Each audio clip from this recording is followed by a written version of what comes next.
Well, let's jump right into it. Top right of the map of Belgium Vestige in our third game in the Zerg versus Terran and the GSL Code A the second day. We have ByuL starting for Team LGIM, not for Fnatic, he switched teams. And at the bottom right, cross positioned on this two-player map, we have his opponent, but first a shot of our LGIM player, rocking the black jersey. Here though we have player for Team MVP. It is the Commander Keen. Yep, lets his pogo stick at home, he doesn't need it here. Yep, doesn't wear his helm either. We have him with a win on game number 1. The second game he lost on the Daybreak, and now he's up against his opponent on Belgium Vestige. Yeah, his opponent to the top left, the Zerg, red, it's ByuL. Going for his typical cancel out the gas after the 10 Overlord. That's how he likes it. It's actually better to go, the best, mathematically proven the best way to go for your build is to build the Overlord at 9. Yeah. But nobody likes to do that these days, I feel like. I'm like, I don't know, it's proven. Well, a lot of Zergs do it, but it's just really a matter of preference. You can go for this drone cancel. You will lose a little bit more, you know, but it's really so insignificant that the players just do with what they are more comfortable with in the timings. Well, it's like the argument, should you build your depot at your ramp or not? You know, do you really need the wall at first? Can you make the wall later? You'll save more money if you make the depot at home, but there's slight risk there as well. It's kind of like that argument.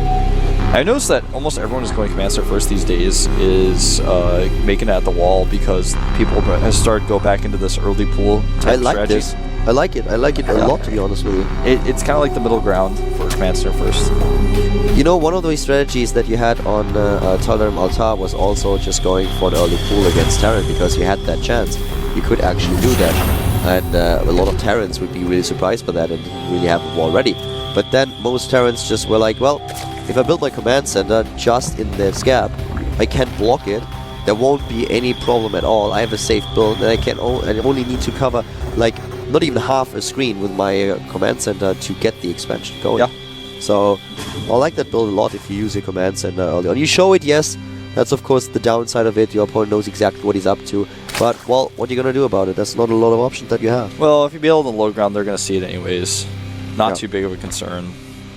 You know, you could try to hide it instead of making it as your wall, and that's the only way that you get away with it. But Keen comes in here, he scouts, he sees the gas, which is really important for him to see. It's all you ever really want to see as a Terran player in this matchup. You know he went hatch first. If you didn't, if you didn't, then you would know it probably before you got to his base anyways. And in the case of a fast pool, obviously you're going to see the Lings on your way across the map because the Lings are going to take the same path as the SCV at the fastest possible path.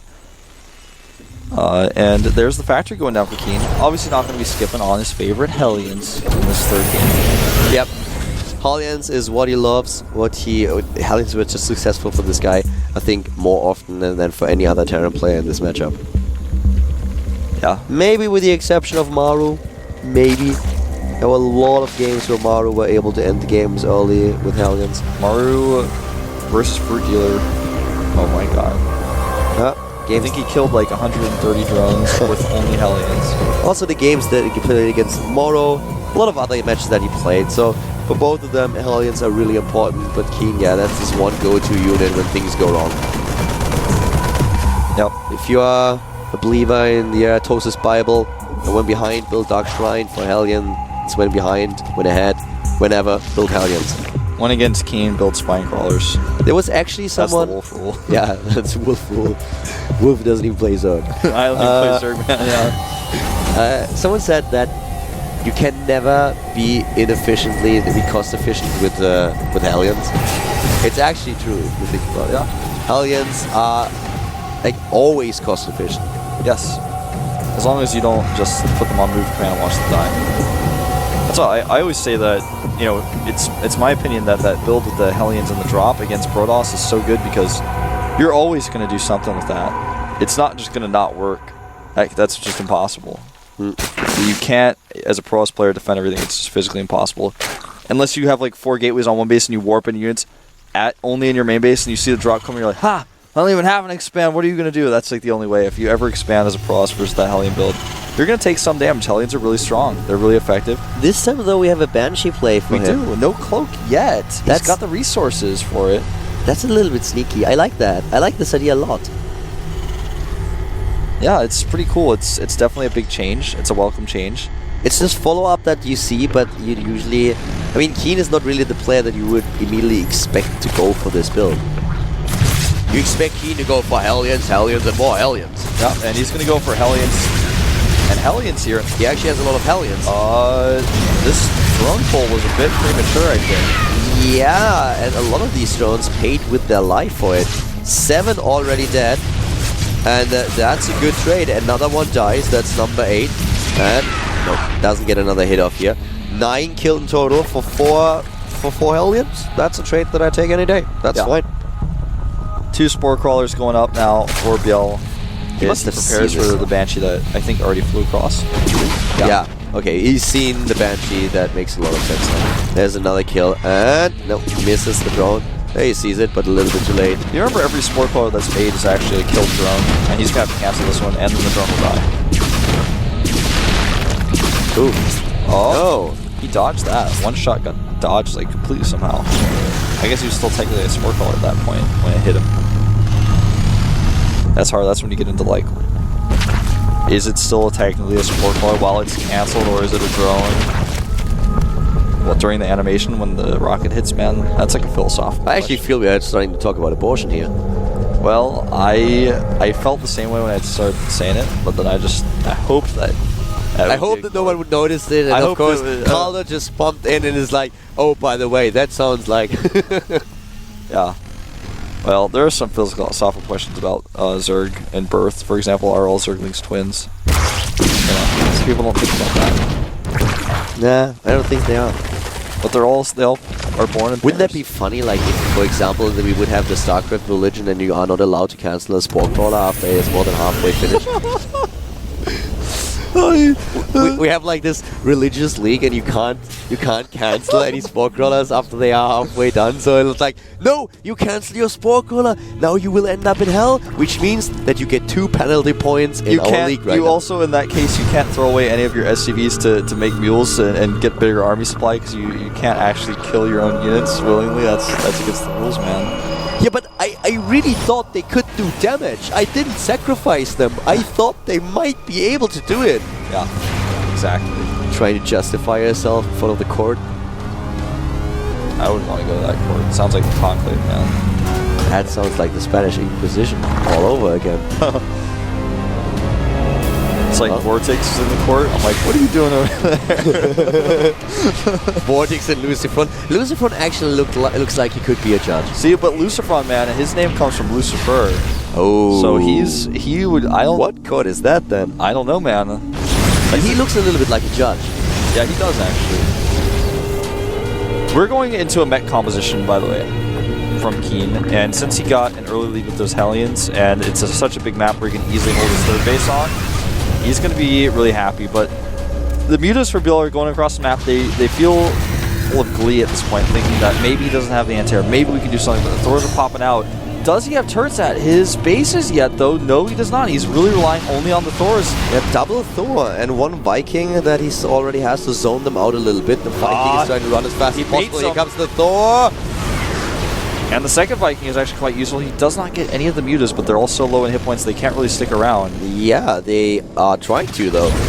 And you know what? I have to say I'm really happy that he's made them work. Oh, there come the Blueflame Hellions again. It is Keen that you're facing after all. Yeah. Oh, ByuL is losing a lot here.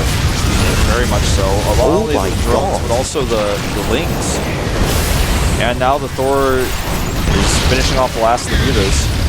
How does ByuL still have 75 harvesters? But he's got no army. I think that's the problem.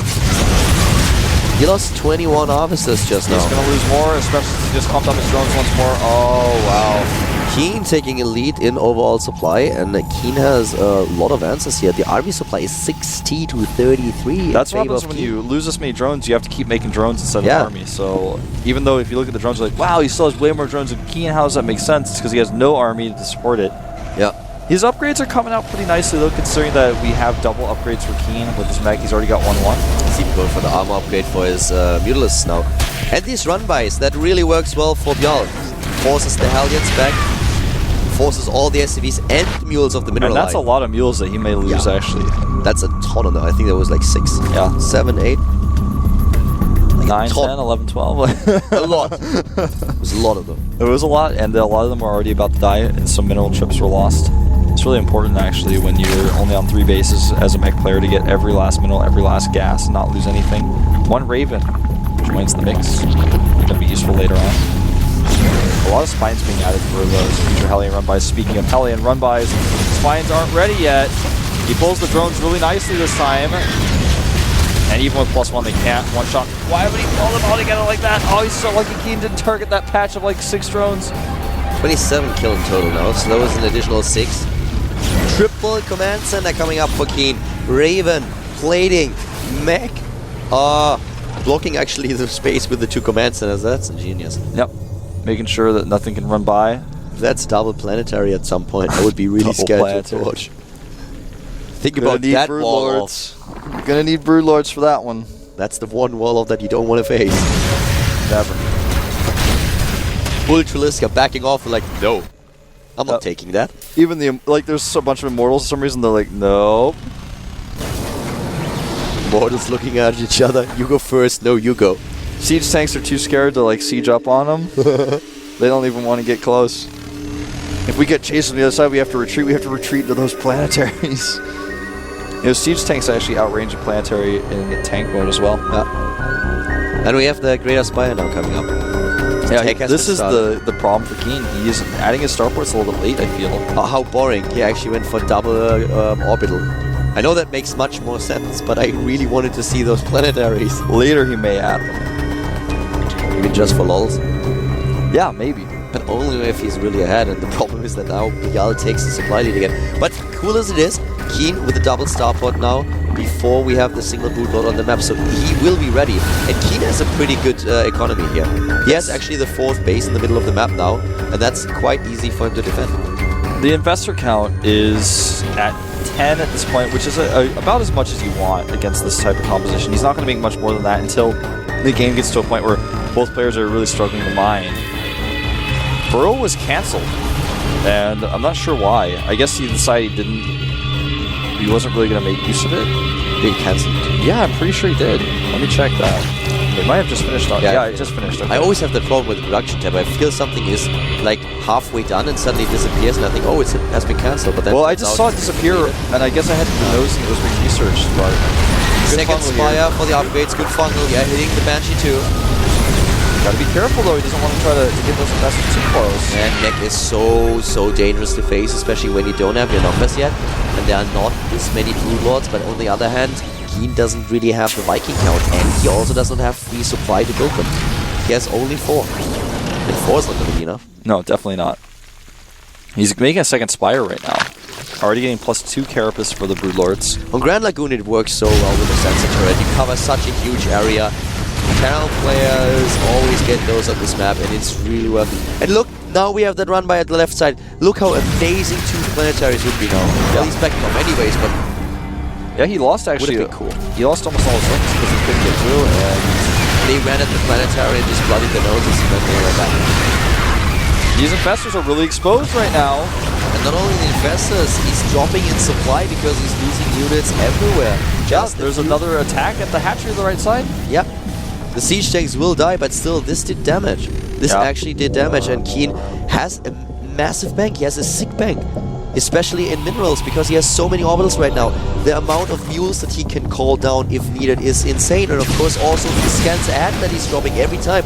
They reveal where ByuL is positioned, which means Keen can get the better position and dodge the really tricky parts. Corvid Reactor coming out with 5 Vikings at a time. He's going to go over and kill this 5th base of ByuL to the right side of the map. Spine Crawlers are already weakened from that earlier siege tank engagement. Here comes an attack though at the planetary, and he's got enough Infestatorians to take this out, but he lost several Infestors that were targeted down by Keen. Really nice targeting there.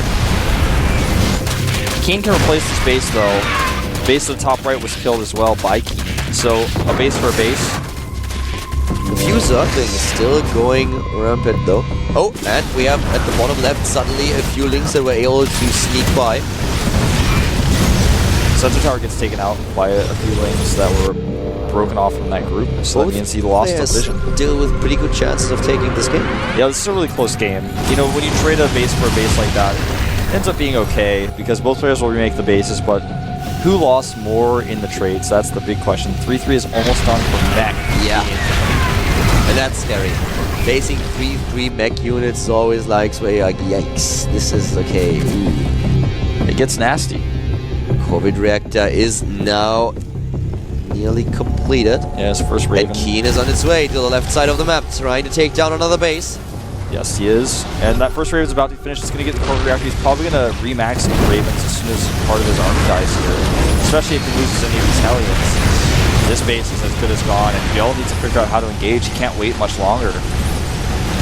Here come the Broodlords moving in. So many Vikings. We need to split them. And he does not do it. The fungal is good. The siege tanks are there. Very difficult for the Infestors now to engage again for another fungal. They can't really do it. Vikings. But he's doing a good job with dodging. You see, those Infestors, most of them are already gone. And once again, he's trying to lure them into the siege tank range. Yeah, with the new change to the fungal range, it's actually so much easier to dodge the fungals with your Vikings. It's so much harder to actually make that fungal work against siege tanks. It's pretty significant. I think that patch changes more than people think. 5 Vikings at a time now, but a lot of Corruptors for ByuL. Both of them just concentrating more and more on their units. The economy way better for Keen on the other hand. That's something that ByuL is starting to struggle with. Oh, great split of those tanks. He's trying to drop a secret missile with his Raven, it looks like. Yeah. Potentially a point of defense trying to help out the Vikings. A missed fungal, loses the Queen. That dance with the Vikings and the Infestors. Here we go. Well, we see secret missiles, 2 of them. Oh, that damage is good, but the fungals are pretty decent on the Vikings as well. Does he have enough Thors nearby to finish it off? It doesn't look like it, but the supply is so close for these two players. The supply is really, really close, and a lot of the drones have been burrowed at the base. There is no detection and no scan, therefore the Blue Flame Hellions don't take down all of those burrowed drones. We have so many Corruptors that they can easily chase down every single Viking here. And Keen, he's rebuilding with more Vikings and also Thors. Yeah, a few Corruptors going down the turret here. There's not a lot for ByuL that actually does damage. 13 Lings and 3 Broodlords. Yeah, the 19 Corruptors are only good for anti-air. That's why it was funny to watch them fly over that sensor tower, or I mean the missile turrets earlier. ByuL is even getting more starports. He's like, I'm not afraid of my economy. I have so many bases. I can afford this. He's going into heavy Raven still. The Raven count now is, he lost his Ravens earlier, so he's actually getting his second Raven back out, but it's really useful for him to keep building these Ravens and to push them into the very late game here. We're at the 25-minute mark now. And ByuL is desperately needing another base, I feel. Because, yeah, he's got these bases, but Keen is not really hurting for mining. If you look at the resources in the income tab, Keen has slightly better mining with the mules. He has all the extra orbitals, and he can just move those to another base at any time if he wants to. There we go again. 163 supply still here on the tap for ByuL. And ByuL with this heavy army composition in the air. But at this point, 20 Vikings against 15... 15 Corruptors and 6 Infestors. So things are actually getting pretty nasty, especially with the Thor support now on the ground. A 4th Thor coming out now. And Keen having the better economy. If another base for ByuL dies, I feel he will starve to death. Yeah, I think so. And he's going to lose some drones here. If there's a scan, well, you can actually target the support crawler to do some damage. And even the Broodlings are helping him out, killing some drones. Look at that. Yeah, more of them are dying. Harvesters killed in the game. 6T for Keen. 6T. Yeah, Keen is down in Harvesters 54 to 62 with all the mules. He just doesn't care. He's only mining gas with his SCVs really at this point. Plus 1 attack upgrade now for Keen. This is of course one of them for the Vikings, that is. It's a little bit late considering we've got plus 3 Carapace out for ByuL now. Yeah, but it's really something that, well, Keen needs a couple of better upgrades. That's the one problem that his air army really has. Very true. This is about engagement. If those Corruptors cluster up against 4 Thors and all these Vikings, well, good luck with that, ByuL he's got to be so careful with engaging this. If he takes this fight well, then he can start to use his warlords to attack bases, but it looks like he's actually going to force the engagement himself. He's going to the base to the right side of the map. The Sensor Tower sees he's going to force Keen to turn around. Keen needs to make sure to spread his Vikings, but the same is true of the Corruptors, actually. I really see Keen here at an advantage.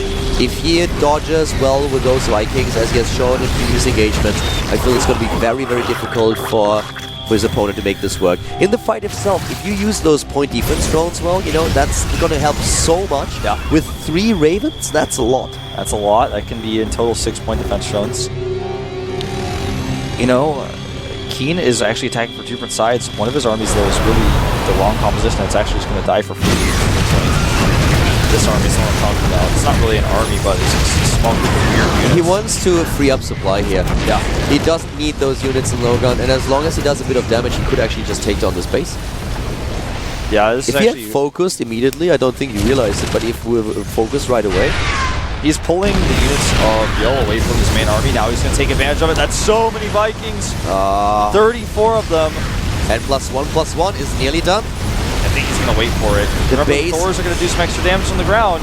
This is ByuL's only chance. He has to win this engagement. And he has to win it big time. Seeker missiles force the Corruptors back, and while the Corruptors are fleeing, all of the Broodlords are dying. And where are the Infestors? It looks like they're all gone too. It's over, Wolf. It's so over, yeah.